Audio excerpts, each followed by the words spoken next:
මම අද මේ වීඩියෝ එක අරන් එන්නේ උසස් පෙළ භෞතික විද්‍යාව විෂය හදාරන වගේම මේ විෂය හදාරන්න බලාපොරොත්තු වෙන දරුවන් සඳහා වන වීඩියෝ මාලාවේ පළවෙනි වීඩියෝ එක විදිහට තමයි මේ වීඩියෝ එක මම අද අරන් එන්නේ.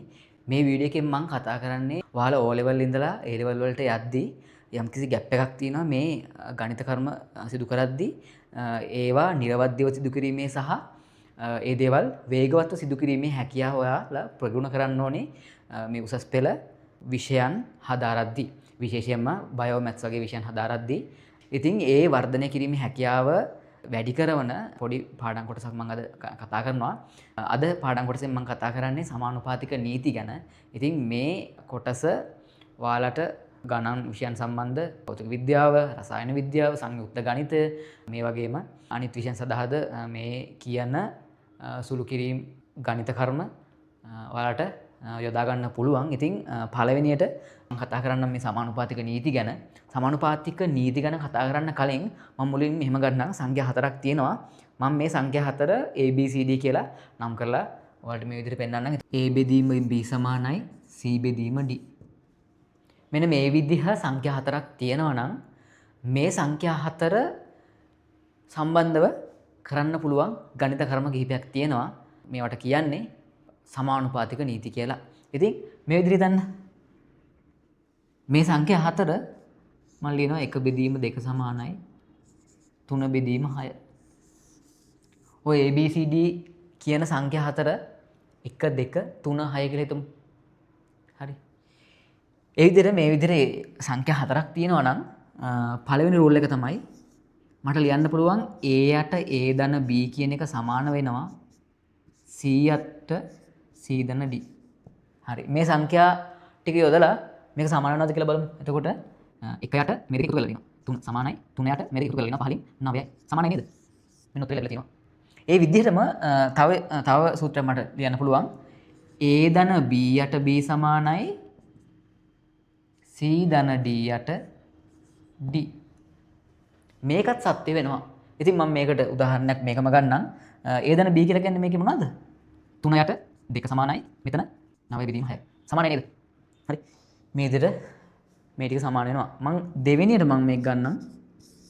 දෙවෙනියට තියෙන සමානුපාතික නීතිය තමයි A යට A ඍණ B ලියන්න පුළුවන් C යට C ඍණ D කියලා. හරි. උදාහරණයක් ගමු මේක. මෙතන එකක් තියෙනවා. මම මේක සුළු කිරීමේ පහසුවට මම මේ විශාල සංඛ්‍යාවෙන් කුඩා සංඛ්‍යාව අඩු කරන්නම්. ඒ විදිහට මට මේ මෙතන ලියන්න පුළුවන් A යට B ඍණ A කියන එක සමාන වෙනවා C යට D ඍණ C. මම මොකද්ද කරේ? මේ A ඍණ B වෙනකොට ලියනවා B ඍණ A, C ඍණ D වෙනකොට ලියනවා D ඍණ C. හරි. ඒ දෙවිදෙන භාවිත කරන්න හැබැයි ඔයාලා පටල ගන්න එපා. A ඍණ B සමානයි D ඍණ C වෙන්නේ නැහැ. A ඍණ B තිබ්බොත් මෙතන එන්නේ C ඍණ D, B ඍණ A තිබ්බොත් D ඍණ C. හරි. මේ අවස්ථා දෙකම ගන්න පුළුවන්. ඉතින් මෙතන මම තියෙන සංඛ්‍යා දෙකකින් මම මේක ගන්නම්. ඒකට හේතුව තමයි පහළ තියෙන සංඛ්‍යාව තමයි විශාල සංඛ්‍යාව. ඉතින් 1 යට 2 ඍණ 1 2 ඍණ 1 කියලා කියන්නේ 1යි. ඔක සමාන වෙනවා. 3 යට 6 ඍණ 3යි. සමානයි නේද? මෙන්න මේ විදිහට සමාන වෙලා තියෙනවා. මේ විදිහටම මට ලියන්න පුළුවන් A ඍණ B යට B සමානයි C ඍණ D යට D. ඒ වගේම මට ලියන්න පුළුවන් B ඍණ A යට B සමානයි D ඍණ C යට D. මේ දෙකම එකයි. හරි. මේ දෙකම එකයි. මම කරලා තියෙන එකම දේ තමයි A ඍණ B වෙනකොට B ඍණ A දාලා තියෙනවා. මෙතන C ඍණ D වෙනකොට D ඍණ C. හරි. දැන් මේකෙන් මම මේ විදිහට මම බලන්නම් මේකේ උත්තරේ නේද කියලා. A ඍණ B B ඍණ එකම මම මේ සූත්‍රය තමයි දැන් දාන්නේ මෙතෙන්ට. B ඍණ මෙතන B කියලා කියන්නේ 2, A කියලා කියන්නේ 1. 2 ඍණ 1 යට B කියන්නේ 2. ඒක සමාන වෙනවා 6 ඍණ 3 යට 6. එතකොට කී දෙන්නේ? 1 බෙදීම 2 සමානයි 3 බෙදීම 6. මේ වගේ තමයි සමානුපාතික නීතිය එන්නේ. ඊට පස්සේ තුන්වෙනි සමානුපාතික නීතිය මම මෙතන ලියන්නම්. ඒ තමයි A ධන B යට A ඍණ B සමානයි C ධන D යට C ඍණ D. හරිනේ. මේකත් ඔයාලා සුළු කරලා බලන්න. මෙන්න මේකට අදාළව A B C D සංඛ්‍යා ටික දාලා මේකත් හරි කියලා ඔයාලට මේක සුළු කරන්න ගියාට පස්සේ ඔයාලට ගන්න පුළුවන්. ඉතින් මේ වගේ මේකෙන් දැන් මේ විදිහට ගන්න පුළුවන් කියලා කිව්වනේ. සමහර විට ඔයාලට හිතෙන්නේ නැති මේ A යට B සමානයි C යට D කියන එක මේ සරලයි. මේවා ටිකක් මේ වගේ සූත්‍රයක් ගනිද්දි ඒක ටිකක් සංකීර්ණ වැඩි කියලා. ඒ වුණාට අපි සමහර සුළු කිරීම් කරගෙන යද්දී සමහර සංයුක්ත ගණිතයේ සුළු කිරීම් තියෙනවා. ඒව කරගෙන යද්දී පවා මේ කියන සමානුපාතික නීතිය යොදාගෙන ඉක්මනින් සුළු කිරීමේ හැකියාව ඔයාලට ගන්න පුළුවන්. ඉතින් ඒ විදිහට උදාහරණයක් මම ඔයාලට කියන්නම්. මේ ගාන ඔයාලා ලියා ගන්න. ඒ ගාන ඊළඟ ගාන දෙන්න කලින් මේ කොටස් ටික ඔයාලා පොඩි නෝට් එකක් දාගෙන ඉන්න.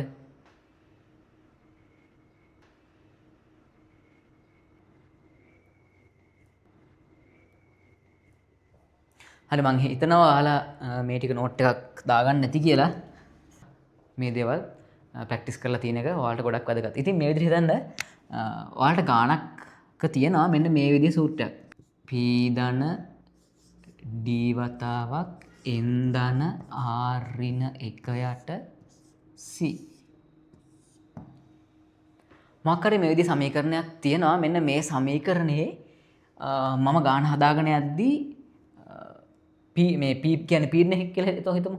එතකොට p කියන්නේ පීඩනය නම් මේ පීඩනය මට හොයාගන්න ඕනි වෙනවා. හරි. එතකොට මුලින්ම ඔයා කරන්න ඕනේ p කියන එක උක්ත කරගන්න එක නේද? එතකොට මේ p කියන එක උක්ත කරගන්න එක ටිකක් සංකීර්ණ ගැටලුවක්. ඉතින් ඒක නිසා මේක උක්ත කරගෙන ගියාට පස්සේ ලොකු කාලයක් යනවා නම් ඒ ගානට ලැබෙන වෙලාවක් තියෙනවනේ. ඒ ගානට ලැබෙන වෙලාවට වඩා වැඩිපුර වෙලාවක් ගත කරන්න සිද්ධ වෙනවා මේ p උක්ත කරගන්න ඕනේ නිසා. ඉතින් මේක මගහරව ගන්න අපිට මේ සමානුපාතික නීති යොදාගෙන මේ වැඩේ ඉක්මනින් කරගන්න පුළුවන්. හරි. මේ වැඩේ ඉක්මනින් කරගන්න පුළුවන් වෙන්න කලින් මම පොඩ්ඩක් මේක මේ සමීකරණේ පොඩ්ඩක් වෙනස් කරලා ලියා ගන්නම් පහලින්. හරි. මම මේ p තියෙන ටික ඔක්කොම පද ටික එක පැත්තට අරන් යනවා. ඒතකොට p v කියන මල ලියන්න පුළුවන්. ඒක බෙදීම p දන d කියන එක ලියන්න පුළුවන්. මම මේ කරේ හරස් ගුණිතය. ඊට පස්සේ මම මෙතන v තිබ්බ මේක පහලට අරන් යනවා vc. ඊට පස්සේ මම මේ v අයින් කරනවා. මොකද මම මේ තිබ්බ v මේ පැත්තට අරන් ගියා. ඊට පස්සේ n ධන r ඍණ 1. හරිනේ. දැන් ඔයාලට පේනවද මේකේ තියෙනවා p ඉක්මනින් උක්ත කරගන්න පුළුවන්. මෙතන p කියන එක අයින් කරා නම් වැඩි ඉවරයි නේ. මෙතන p කියන එක ඉවත් කරගත්තා නම් මෙතන උඩ විතරයි p කියන එක ඉතුරු වෙන්නේ. හරි. මම මෙතන තියෙන p එහෙම ලියා ගන්නවා p. මේකට කරනවා මම වැඩ p දන d කියලා ලියලා මේ උඩ තියෙන සංඛ්‍යා උඩ තියෙන පේලේ තියෙනවනේ මෙන්න මේ ලවය. සමාන ලකුණින් වම් පැත්තේ ලවය අඩු කරනවා මෙතන. අඩු කරන්නේ p සමානයි. මම මෙතන මේක මෙහෙම ලියා ගන්නවා n ධන r ඍණ 1යි.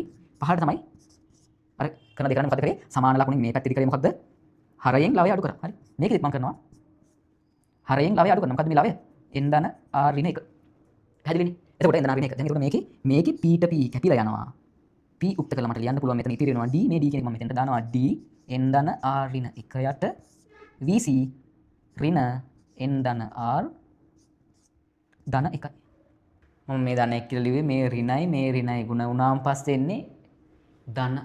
හරි. මේ විදිහට මට මේ p කියන එක උක්ත කරලා යන්න පුළුවන් ඉක්මනට. ඔයාලා මේක සුළු කරලා ඒ කියන්නේ මේක සුළු කරනවා නම් pv සමානයි මේ මෙතන පද දෙකක් තියෙනවා. මේ පද දෙක මේ p කියන එක n ධන r ඍණ 1යට c වලින් ගුණ කරනවා. මේ d කියන එකත් මේකෙන් ගුණ කරනවා. ඒක ගුණ කරලා මේක p කියන එක මේ පැත්තට අරන් එනවා. ඊට පස්සේ ඒක ඒ විදිහට කරගෙන යන්න ගියොත් ඔයාලට ලොකු වෙලාවක් යනවා මේ ගාන සුළු කරගෙන යන්න. ඉතින් මේ විදිහට මේ ඉක්මනින් සුළු කරගැනීමේ හැකියාව ඔයාලට ලැබෙනවා. ඒ වගේම මේ ගාන ඊටම නිර්වද්‍යව උත්තරේ ලබා ගන්නත් හැකියාව ලැබෙනවා මේ විදිහට සුළු කරන්න ගියොත්. මේ විදිහට ඔයාලා ගණන් කරගෙන මේ ගණන් වල එන එක එක සූත්‍ර ඔයාලට මේ විදිහ උක්ත කිරීම අවස්ථා එන්න පුළුවන්. ෆිසික්ස් වගේම කෙමිස්ට්‍රි ප්‍රශ්නවලදත් මේ විදිහට එන්න පුළුවන්. ගොඩක් අවස්ථාවලදී සුළු කිරීමට මේක වැදගත් වෙන නිසා තමයි මම පළවෙනි වීඩියෝ එකට මේ කොටස ඇතුළත් කරලා තියෙන්නේ. ඉතින් මේක ඔයාලා ලියා ගන්න. ඊට පස්සේ මම ඔයාලට පොඩි ගානක් දෙන්නම්. ඒ ගාන හදලා බලන්න මේ සුළු කිරීමේ හැකියාව ඔයාලට තව තවත් වර්ධනය කරගන්න පුළුවන්. මම තව අභ්‍යාසයකුත් ඔයාලට මම දෙන්නම්. ඉතින් මේ තව පොඩි දෙයක් කියන්න ඕනේ. මේ මගේ ක්ලාසස් ආරම්භ වෙනවා A level ලියන අයට group එකක් හදලා තියෙනවා WhatsApp group එකක්. මේ WhatsApp group එකට ඔයාලට join වෙන්න පුළුවන්. මම පහල මෙතන දාන්නම් WhatsApp number එක. ඔයාලට ඒ number එකට message එකක් දාලා ඒ group එකට join වෙන්න පුළුවන්. ඒ වගේම 2027 2028 A level ලියන්න හිතාගෙන ඉන්න කට්ටියටත් වෙන වෙනම class තියෙනවා. ඔයාලට ඒකට join වෙන්නත් පුළුවන්. ඉතින් මේ විදිහට physics වල theory වගේම මේ ගණන් කරගෙන යද්දී ට්‍රික්ස් ඒ කියන්නේ ඉක්මනින් සුළු කර ගැනීමේ හැකියාව ලැබෙන ට්‍රික්ස් ඒ වගේ දේවල් ඊට පස්සේ ඉක්මනින් ගණන් හදා ගන්න පුළුවන් හැකියාව ලැබෙන ට්‍රික්ස් ඒ වගේම MCQ ප්‍රශ්න ලියද්දී අර වෙලාව ඉතිරි කරගන්න ඕනේ. ඒ වෙලාව ඉතිරි කරගන්න ක්‍රම මම මේ ක්ලාස් එකේදී මම කතා කරනවා. ඉතින් මගේ ෆ්‍රී ලෙසන් සීරීස් එකක් යනවා YouTube එකේ. ඒ ටික ඔයාලට බලා ගන්නත් පුළුවන්. ඒ වගේම ක්ලාස් එකට join වුණොත් ෆ්‍රී ලෙසන්ස් වගේම තව ප්‍රශ්න ලොකු ප්‍රමාණයක් කරනවා. ඒ වගේම මගේ පොඩි අයිඩියා එකක් තියෙනවා. ඇප් එකක් හදලා ඒ ඇප් එක මාර්ගයෙන් MCQ වගේ දේවල් ඔයාලට ප්‍රැක්ටිස් කරන්න අවස්ථාවක් සපයලා දෙන්න. ඉතින් මේ ඇප් එකේ වැඩ කටයුතු යනවා. ඊට පස්සේ වෙබ්සයිට් එකක් යනවා. ඒකේ වැඩ කටයුතු යනවා. මේ වැඩ කටයුතු යන ගමන් තමයි මේ විදිහට වැඩපිළිවෙලක් යන්නේ. ඒ වගේම පේපර් ක්ලාස් එකක් තියෙනවා. ඔයාලට මේ පේපර් ක්ලාස් එකට ඊට පස්සේ ඩිස්කෂන් ක්ලාස් එකට තියරි රිවිෂන් මේ ක්ලාස් ඔක්කොටම ඔයාලට සම්බන්ධ වෙලා ඒ වගේම සමහරවිට 2027 28 A level කරන කෙනෙක්ට රිවිෂන් ක්ලාස් එකට ඒ වගේම මේ පහුවෙලා තියෙන පාඩම් වලට සම්බන්ධ වෙලා ඒ කරුණු ගැන මුලින් අධ්‍යයනය කිරීමේ හැකියාවක් ලැබෙන විදිහට වැඩපිළිවෙලක් සකස් කරලා තිනවා. ඒක නිසා ඒවට ජොයින් වෙන්නත් පුළුවන් ඔයාලට. ඒ විදිහට මේ ක්ලාස් එකට ඔයාලා ආවොත් ලොකු දෙයක් මේ ක්ලාස් එකෙන් ඔයාලට ගන්න පුළුවන්. ඒ වගේම පළවෙනි පාඩම් කොටස් වලට මේ විදිහට YouTube එකකින් බලලා හරි ඔයාලට මේ ඉගැන්වීමේ රටාව පිළිබඳව ඔයාලට අවබෝධයක් ගන්න පුළුවන්. ඒක නිසා මම YouTube free series එකක් කරනවා. ඒ වගේම මේ series එක මේ free series එක බලලා ඔයාලට ලොකු දැනුමක් ගන්න පුළුවන්. ඔයාලා භෞතික විද්‍යාව පේපරේ ලියද්දි මෙන්න මේ කියන කරුණු අති විශාල වැදගත්කමක් තියෙන කරුණු මම මේ free series එක අරන් එන්නේ. ඒක නිසා free series එකකට ඇවිල්ලා ඔයාලට ඒ දැනුම වැඩි කර ගන්නවා වගේම මේ paper class revision වගේ class වලට ඇවිල්ලා ඒ දේවල් තවත් වැඩි දියුණු කරගැනීමේ හැකියාව ඔයාලට ගන්න පුළුවන්. ඉතින් මේ තියෙන WhatsApp නම්බරයට WhatsApp message එකක් දාන්න. එහෙනම් ඊළඟ දවසේදී මේ සමානුපාතික නීති ප්‍රැක්ටිස් කරලා එන්න. ඔයාලට භෞතික විද්‍යාව සුපිරි රිසල්ට් එකක් ගන්න යන්න පුළුවන් විදිහට පාඩම් මාලාවක් මම අරන් එනවා. ඉතින් එහෙනම් ජය වේවා. ඊළඟ දවසේ ඊළඟ පාඩමෙන් හම්බෙමු.